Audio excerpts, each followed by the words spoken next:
The Book of Life by Upton Sinclair. Chapter 19. Experiments in Diet. Narrates the author's adventures in search of health and his conclusions as to what to eat. Students of the body assure us that every particle of matter which composes it is changed in the course of 7 years. It is obvious that everything that is a part of the body has at some time to be taken in as food. So the problem of our diet today is the problem of what our body shall consist of 7 years from now, and probably a great deal sooner. I begin this discussion by telling my own personal experiences with food. I am not going to recommend my diet for anyone else, because one of the first things I have to say about the subject is that every human individual is a separate diet problem. But I am going to try to establish a few principles for your guidance, and more especially to point out the commonest mistakes. I tell about my own mistakes because it happens that I know them more intimately. I was brought up in the South, where it is the custom of people to give a great deal of time and thought to the subject of eating. Among the people I knew, it was always taken for granted that there should be at least one person in the kitchen devoting all her time to the preparing of delicious things for the family to eat. This person was generally a negress, and needless to say, she knew nothing about the chemistry of foods, nothing about their constituents or nutritive qualities. All she knew was about their taste. She had been trained to prepare them in ways that tasted best, and was continually being advised and exhorted and sometimes scolded by the ladies of the family on this subject.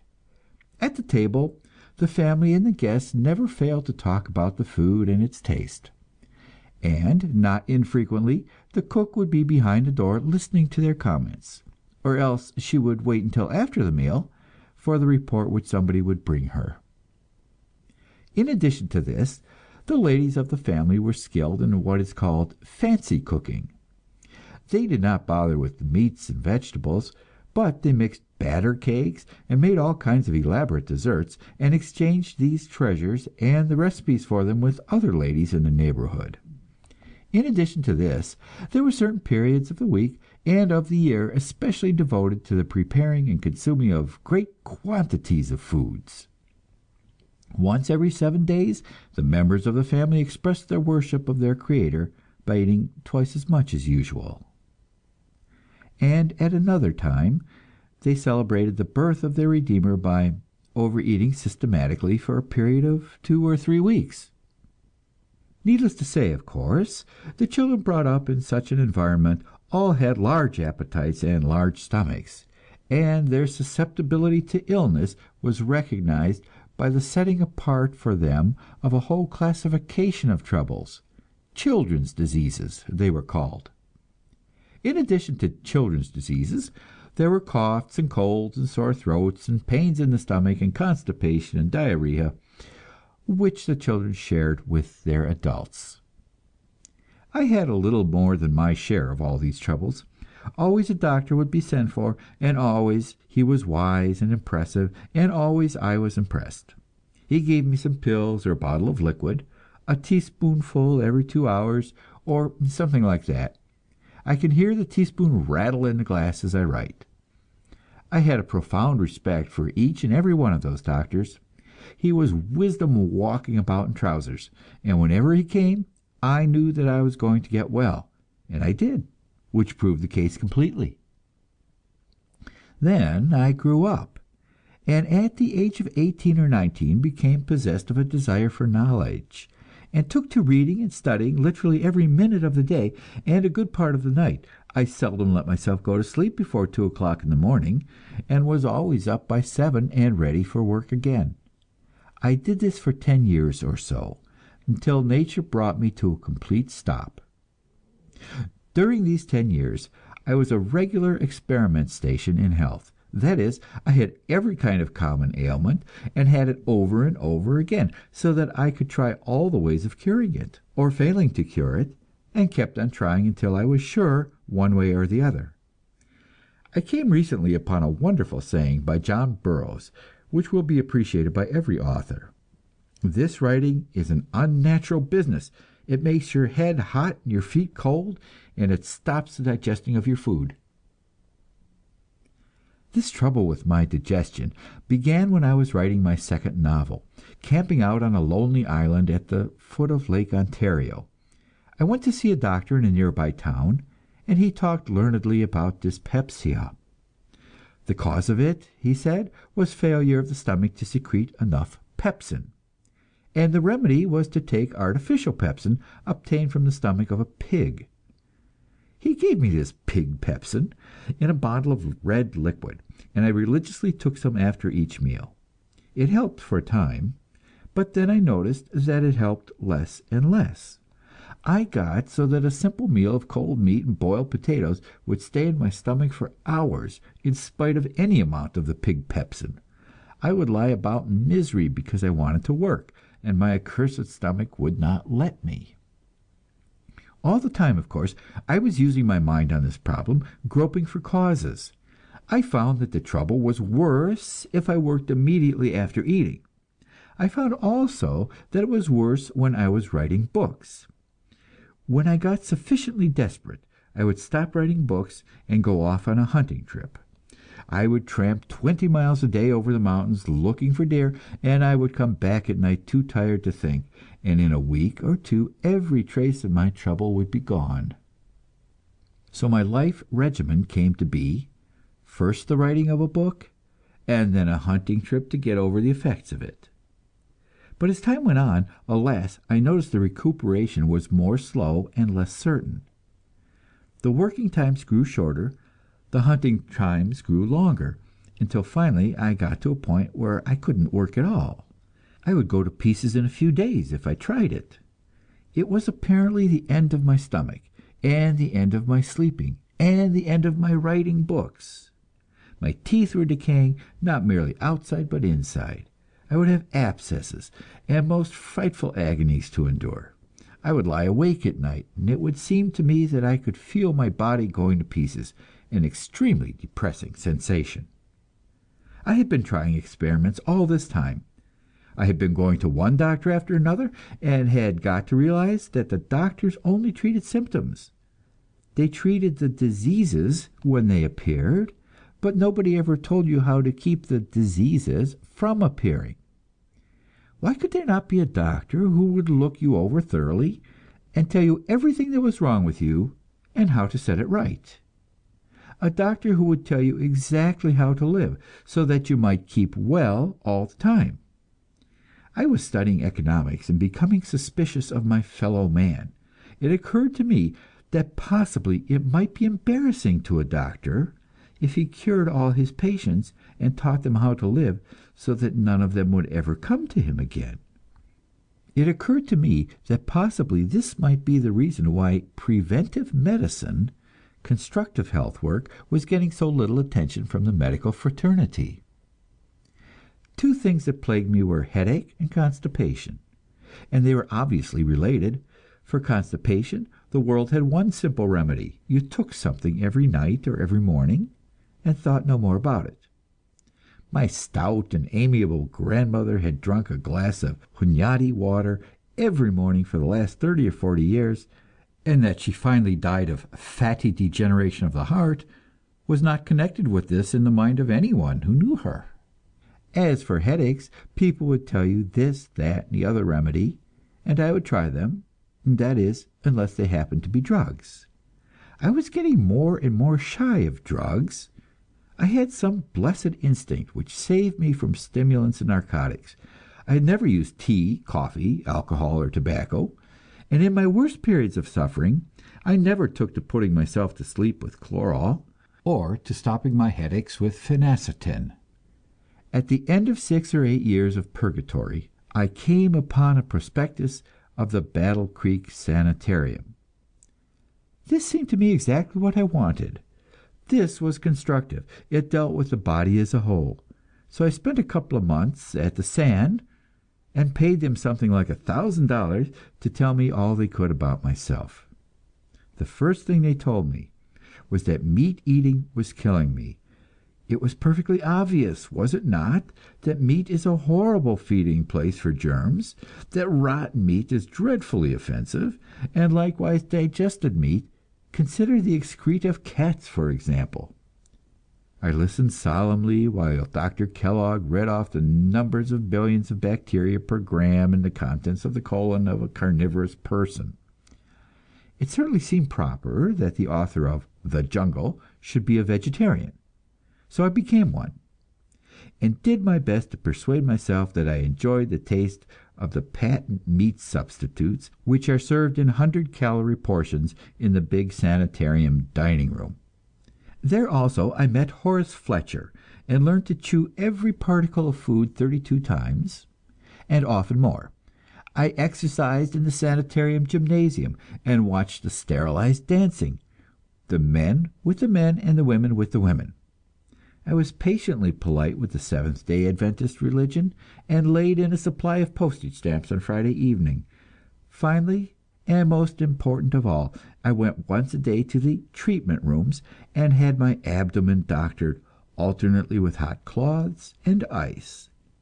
By this means I kept up a flow of blood in the intestinal tract, and stimulated these organs to activity, so my constipation was relieved, and my headaches were less severe, so long as I stayed at the sanitarium, and was boiled and frozen once every day. But when I left the sanitarium and abandoned these treatments, the troubles began to return. Meantime, however, I had written a book in the praise of vegetarianism, a book which has got into the libraries and cannot be got out again. I went on to a new variety of health crank, the real nature cure practitioners. Vegetarianism was not enough, they insisted. The evil had begun long before, when man first ruined his food and destroyed its nutritive value by means of fire. There was only one certain road to health, and that was by the raw food route, the monkey and squirrel diet. I had gone out to California for a winter's rest, and decided I would give this plan a thorough trial. For 5 months I lived by myself, and the only cooked food I ate was shredded wheat biscuit. For the rest, I lived on nuts and salads and fresh and dried fruits, and during this period I enjoyed such health as I had never known in my life before. I had literally not a single ailment. I was not merely well, but bubbling over with health. I had a friend who said it cheered him just to see me walk down the street. I thought that it was entirely the raw food, and that I had solved the problem forever. But I overlooked the fact that during those 5 months I had done no hard brain work, no writing. I went back to writing again, and things began to go wrong.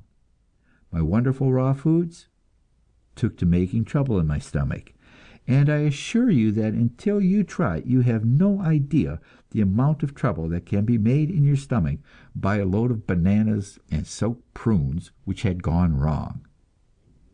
For a year or two I agonized.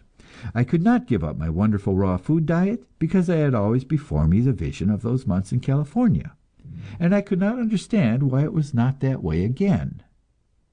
But the time came when I would eat a meal of raw food, and for hours afterwards my stomach would feel like a blown-up football. Then somebody gave me a book by Dr. Salisbury on the subject of the meat diet. Of all the horrible things in the world, a meat diet sounded to me the worst. I had been a vegetable enthusiast for 3 years, and thought of eating meat as you would think of cannibalism. But there has never been a time in my life when I could not hear something new and give it a trial if it sounded well. So I read the books of Dr. Salisbury, which have long been out of print, and have been curiously neglected by the medical profession. Salisbury was a real pioneer, an experimenter. He wrote in the days before the germ theory, and so missed his guess regarding tuberculosis, but he perceived that most of the common diseases are caused by dietetic errors, and he set to work to prove it. He showed that hog cholera and army diarrhea are the same disease, and come from the same cause. He took a squad of men, and fed them an army biscuit for 2 or 3 weeks, until they were nearly dead, and then he put them on a diet of lean beef and completely cured them in a few days. He did the same thing with one kind of food after another, and in each case he would bring his men as near to death as he dared, and then he would cure them. He showed that meat is the only food which contains all the elements of nutrition, the only food upon which a person can live for an unlimited period. As Salisbury said, beef is first, mutton is second, and the rest nowhere. It was his idea that tuberculosis of the lungs is caused by spores of fermenting starch clogging the minute blood vessels. He claimed that there is an early stage of tuberculosis in which the spores are floating in the bloodstream. He put large numbers of patients upon a diet of lean beef, ground and cooked, and he cured them of tuberculosis. And if one of them would break the diet and yield to a craving for starch or sugar, Salisbury claimed that he could find it out an hour or two later by examining a drop of their blood under the microscope. In his books he described vividly the effects of an excess of starch and sugar in the diet. He called it making a yeast pot of your stomach. And you can imagine how that hit my stomach, full of half-digested bananas and prunes. I tried the Salisbury diet and satisfied myself of this one fact, that lean meat is for brain workers the most easily assimilated of all foods. Salisbury claimed that you could not overeat on meat, but I do not believe there is any food you cannot overeat on. Nor do I believe that anyone should try to live on one kind of food. We are by nature omnivorous animals. Our digestive tracts are similar to those of hogs and monkeys, which eat all varieties of food they can get. One of the common errors of the nature cure enthusiast is to cite the monkey and the squirrel as fruit and nut-eating animals, when the fact is that monkeys and squirrels eat meat when they can get it, and the ardor with which they go bird nesting is evidence enough that they crave it. If there is any race of man which is vegetarian, you will find that it is from necessity alone. The beautiful South Sea Islanders, who are the theme of the raw fooders' ecstasy, spend a lot of their time catching fish, and sometimes they kill a pig, and celebrate the event precisely as Christians celebrate the birth of their Redeemer. From this you may be able to guess my conclusions, as a result of much painful blundering and experimenting. So far as diet is concerned, I belong to no school. I have learned something from each one, and what I have learned from a trial of them all is to be shy of extreme statements and of hard and fast rules. To my vegetarian friends who argue that it is morally wrong to take sentient life, I answer that they cannot go for a walk in the country without committing that offense, for they walk on innumerable bugs and worms. We cannot live without asserting our right to subject the lower forms of life to our purposes. We kill innumerable germs when we swallow a glass of grape juice, or for that matter, a glass of plain water.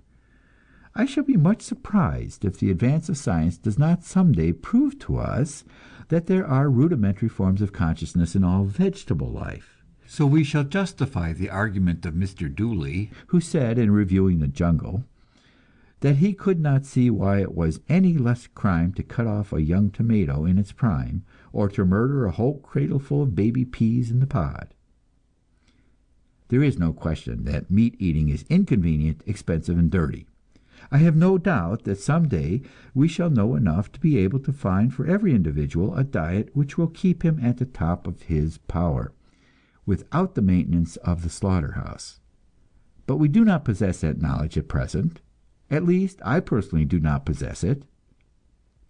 I happen to be one of those individuals, there are many of them, with whom milk does not agree, and if you rule out milk and meat, you will find yourself compelled to get a great deal of your protein from vegetable sources, such as peas, beans, and nuts. All these contain a great deal of starch, and thus there is no way you can arrange your diet to escape an excess of starch. Excess of starch, so my experience has convinced me, is the deadliest of all dietetic errors. It is also the commonest of errors. the cause not merely of the common throat and nose infections, but of constipation, and likewise of diarrhea, of anemia, and thus, through the weakening of the bloodstream, of all disorders that spring from this source: decaying teeth and rheumatism, boils, bad complexion, and tuberculosis. Starch foods are the cheapest, therefore they form the common diet of the poor, and are responsible for the diseases of undernourishment to which the poor are liable. On the other hand, of course, there are perfectly definite diseases of overnourishment: high blood pressure, which culminates in apoplexy; kidney troubles, which result from the inability of these organs to eliminate all the waste matter that is delivered to them; fatty degeneration of the heart, or of the liver, or any of the vital organs. You may cause a headache by clogging the bloodstream through overeating, or you may cause it by eating small quantities of food, if those foods are unbalanced, and do not contain the mineral elements necessary to making of normal blood. Whatever the trouble with your health, it is my judgment that in 2 cases out of 3 you will find it dates back to errors in diet. I do not think I exaggerate in saying that a knowledge of what to eat and how much to eat is 2/3 of the knowledge of how to keep yourself in permanent health. End of chapter 19.